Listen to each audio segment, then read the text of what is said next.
जय हिंद दोस्तों आज मैं आप लोगों के लिए मैथ का कुछ इंपॉर्टेंट प्रश्न लेकर के आया हूँ। और अगर आप किसी भी एग्जाम की तैयारी कर रहे हो तो आपके लिए इंपॉर्टेंट होगा। तो चलिए देर ना करते हुए हम शुरू करते हैं दोस्तों।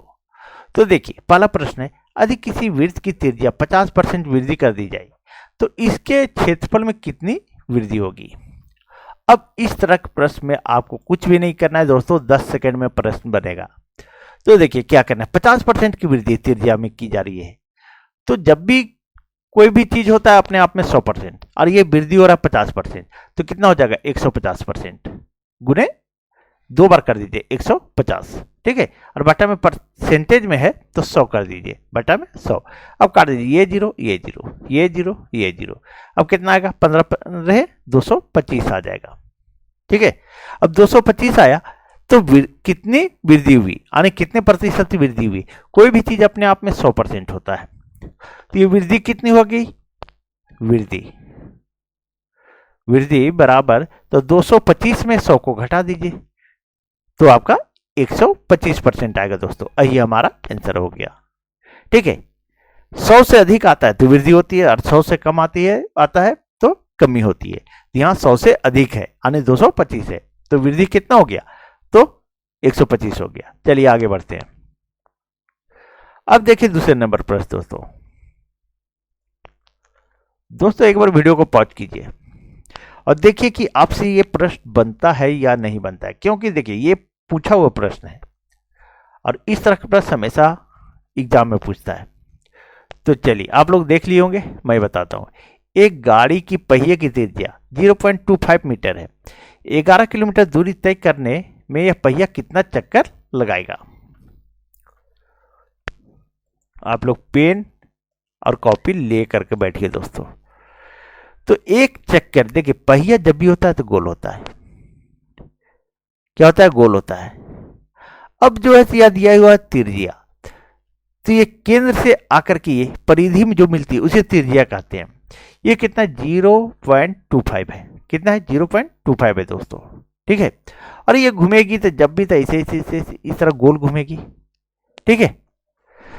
तो ये वृत्त है, क्या है, वृत्त। कोई भी चक्कर जो होता है सो वृत्त ही होता है, यानी गोल होता है। तो एक चक्कर में तय की गई दूरी या वृत्त की परिधि, हम लिखते हैं वृत्त की परिधि, वृत्त की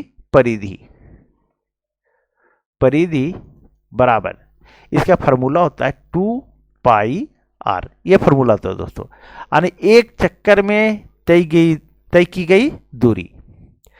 तो 2 और पाई का मान होता है 22/8, सॉरी 22/7, कितना होता है, तो 22/7। और आर कितना है, आर मतलब होता है त्रिज्या, तो त्रिज्या कितना 0.25। अब यहां लिखिए 0.25। अब हम इस पॉइंट को हटाते हैं तो 1 लिखे, यहाँ 25 है, 2 अंक है तो 2 जीरो लिख दीजिए। अब काटिए 25 चौके 100, ये कट गया दोस्तों।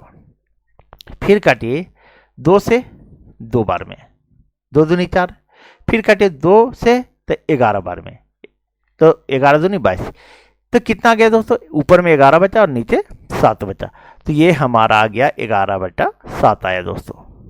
अब 11/7 आया तो अभी आपका आंसर नहीं आया, बोल रहा है 11 किलोमीटर दूरी तय करने में यह पहिया कितना चक्कर लगाएगी। ये एक बार चक्कर लगाती है तो 11/7 चक्कर लगाती है, ठीक है। इतना दूरी तय करती है, इतना मीटर, तो ये 11 किलोमीटर तय करने में कितना चक्कर लगाएगी। तो 11 किलोमीटर बराबर कितना मीटर, तो 11,000 मीटर होगा दोस्तों, ठीक है, क्योंकि ये मीटर में है, क्या है, तो ये मीटर में है, तो 11,000 मीटर। अब क्या करेंगे हम, इस 11,000 में हम ये 11/7 मीटर जो आया है उससे हम डिवाइड कर देंगे।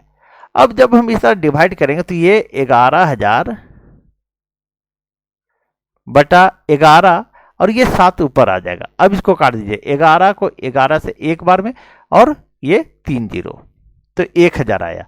अब 1,000 को 7 से गुना कर दीजिए तो 7,000 चक्कर लगाएगी दोस्तों, कितना, तो 7,000। यही हमारा आंसर आ गया।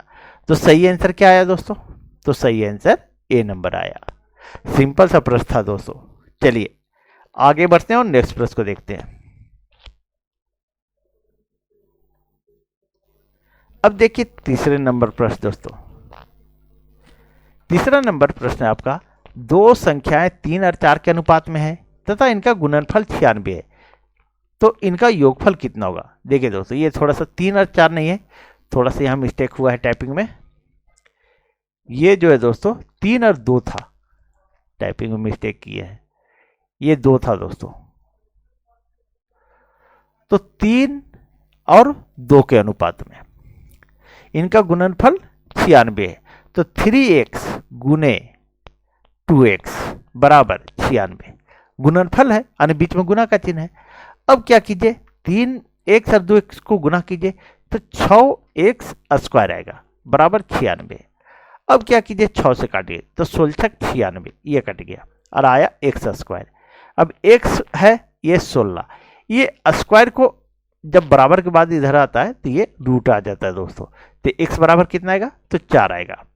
अब बोल रहा है इनका योगफल कितना होगा, तो योगफल कितना होगा, यानी 3x प्लस 2x, इसका योगफल पूछ रहा है। तो 3 और x का मान 4 आया, प्लस 2 और गुने x का मान यहां देखिए 4 आया, ये 4 लिख दीजिए। अब इसको कर दीजिए 3 चौक 12 प्लस 4 दूनी 8, और जोड़ेंगे तो कितना आएगा, तो 20 आ जाएगा दोस्तों। यही हमारा आंसर हो गया। तो सही आंसर क्या हुआ, तो बी नंबर हुआ दोस्तों। चलिए आगे बढ़ते हैं और नेक्स्ट प्रश्न को देखते हैं। अब देखिए चौथे नंबर प्रश्न दोस्तों। देखिए चौथा नंबर प्रश्न कह रहा है, एक कर्मचारी की मजदूरी पहले 40% कम कर दी गई, उसके बाद 50% की वृद्धि कर दी गई, उसे कितना प्रतिशत लाभ या हानि हुआ। कोई मजदूर होगा दोस्तों, ठीक है, जो किसी के यहाँ काम करता है, तो उसकी मजदूरी पहले 40% कम कर दी जाती है। तो जब भी होता है कोई मजदूरी तो 100% होता है, अपने आप में जितना भी मिलता है वो 100%, मान लीजिए 100 रुपया मिल रहा है उसको, और 40% वृद्धि कर दी गई तो कितना हो जाएगा, तो 140 हो जाएगा। और फिर जो है 50 कम कर दी गई है, ठीक है, वृद्धि नहीं कम कर दी गई है। तो देखिए दोस्तों, ये जो है यहां कम कर दी गई, तो 100 होगा, तो कम कर दी गई तो 60 बच गया। फिर है 50% की वृद्धि कर दी गई, तो कितना हो जाएगा, 100 से बढ़ के 150 हो जाएगा। अब परसेंटेज में तो बटा में 100 कर दीजिए। अब ये जीरो ये जीरो ये जीरो ये जीरो, अब 15 छक्के 90 आया, कितना, 90। तो अगर 100 से अधिक आता है, ये चीज याद रखिए आप लोग, 100 से अधिक आता है तो वृद्धि होती है, और 100 से कम आता है तो कमी होती है। ये 100 से कम है तो क्या होगा, कमी होगा। तो 100 माइनस 90 बराबर 10% की कमी हो गई। कितना हुआ, तो 10% की कमी। यही हमारा आंसर आ गया दोस्तों। तो सही आंसर क्या हुआ, हानि हुआ। वो लाभ या हानि पूछ रहा है, ठीक है, तो हानि हुआ दोस्तों, 10% की हानि। चलिए अब देखिए नेक्स्ट प्रश्न को। अब देखिए ये 5वां नंबर प्रश्न दोस्तों। 5वां प्रश्न है, 50 तक के सभी सम प्राकृत संख्याओं का औसत कितना होगा। सम और प्राकृत भी है, तो सम कौन होता है, तो 2 4 6 8 इस तरह कर करके 50 तक। और इसमें कुल संख्या कितना होगा, तो कुल संख्या जो है ना 25 होगा। कितना होगा, कुल 25 होगा, क्योंकि देखिए 2 के बाद 3 गायब है, 4 के बाद 5 गायब है, 6 के बाद 7 गायब है, यानी 50 संख्या है तो 25 संख्या सम होगा, सम और 25 विषम होगा। तो कुल संख्या 2 से 50 के बीच सम संख्या 25 होगा, ठीक है। अब पूछ रहा है कि तो कितना औसत होगा, औसत पूछ रहा है। अब लिखिए पहली योग बराबर पहली संख्या प्लस अंतिम संख्या